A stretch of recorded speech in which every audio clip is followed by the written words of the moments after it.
Saludos a todos, vamos a comenzar con la unidad 2, que es la parte de mecánica y cinemática.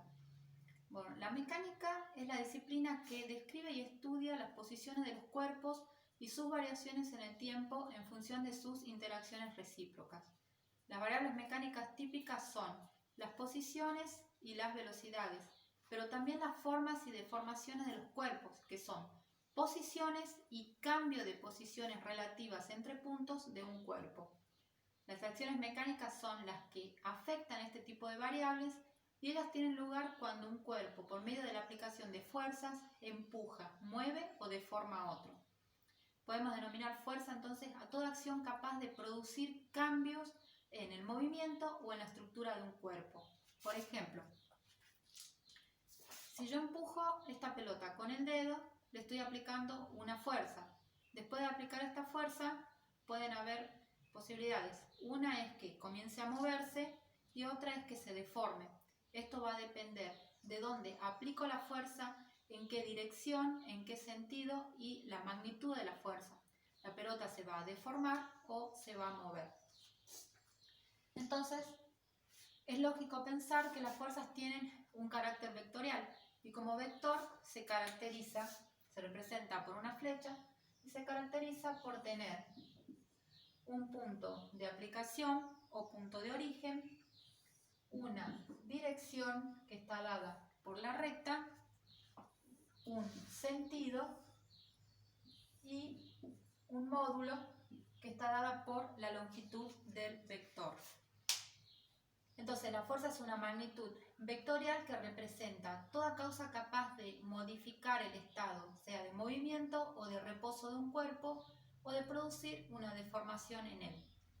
La unidad con la que medimos la fuerza es el Newton, y bueno, es denominada así en honor a Isaac Newton, quien describió en su segunda ley de movimiento cómo la fuerza tiene relación con la masa y la aceleración de un cuerpo. Entonces, a mayor masa, mayor será la fuerza a ejercer sobre el objeto para lograr ya sea moverlo o deformarlo. Bueno, para calcular la fuerza tenemos una fórmula. F es igual a M por A, donde F es la fuerza necesaria para mover el cuerpo o el objeto y se calcula en el sistema internacional en Newton. M es la masa del cuerpo y en el sistema internacional se calcula en kilogramos, y A es la unidad de aceleración que se calcula en metros sobre segundo cuadrado en el sistema internacional. Por lo tanto, si aplicamos los valores del sistema internacional, la fórmula se va a expresar como Newton igual a kilogramo por metro sobre segundo cuadrado. Esto expresaría la fuerza que se aplica sobre una masa de 1 kilogramo y genera una aceleración de 1 metro sobre segundo cuadrado. Bueno, las fuerzas se pueden descomponer en ejes cartesianos. Cuando se aplica una fuerza sobre un cuerpo, esta puede descomponerse en dos direcciones dadas, de tal forma que si en vez de la primera fuerza aplicamos las dos nuevas, el efecto sería el mismo. Si tenemos el eje X y el eje Y, tenemos una fuerza cuyo origen está acá en la intersección de los ejes cartesianos. Aplicamos una fuerza F. Esta fuerza F se puede descomponer en los ejes X y en el eje Y, obteniendo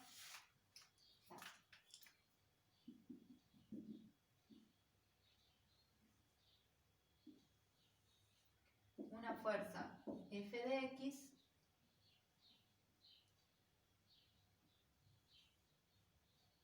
y una fuerza F de Y.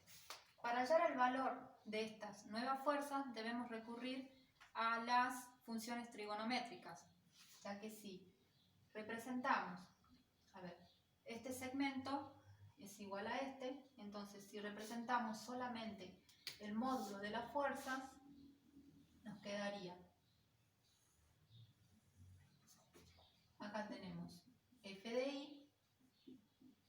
f de x, f y un ángulo alfa, ¿sí? O sea, nos queda un triángulo rectángulo, donde tenemos la hipotenusa, un cateto opuesto y un cateto adyacente.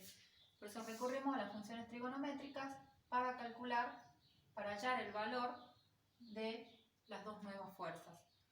Entonces, queremos conocer a f de x. F de x tenemos en el cateto adyacente. Entonces trabajamos con el coseno de alfa.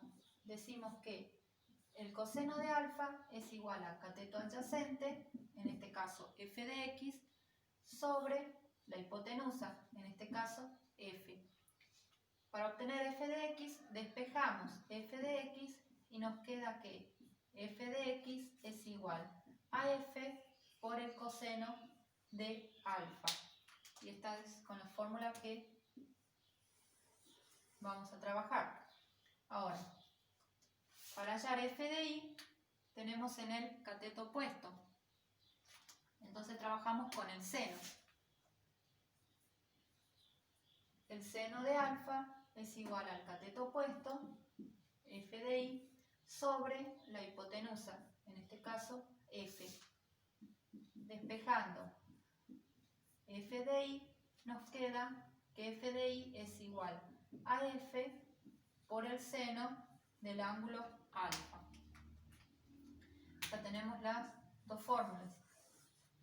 Pero también podemos relacionar f de x y f de y por medio de, tenemos el cateto adyacente, el cateto opuesto, entonces trabajamos con la tangente del ángulo alfa. ¿Sí? La tangente es igual al cateto opuesto, en este caso f de y, sobre el cateto adyacente, f de x. De acá tenemos dos fórmulas. Queremos despejar f de y, nos va a quedar igual a f de x por la tangente del ángulo alfa.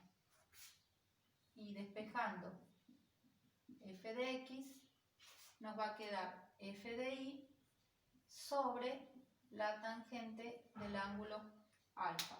Y acá tenemos las cuatro fórmulas con las que vamos a trabajar en el primer trabajo práctico.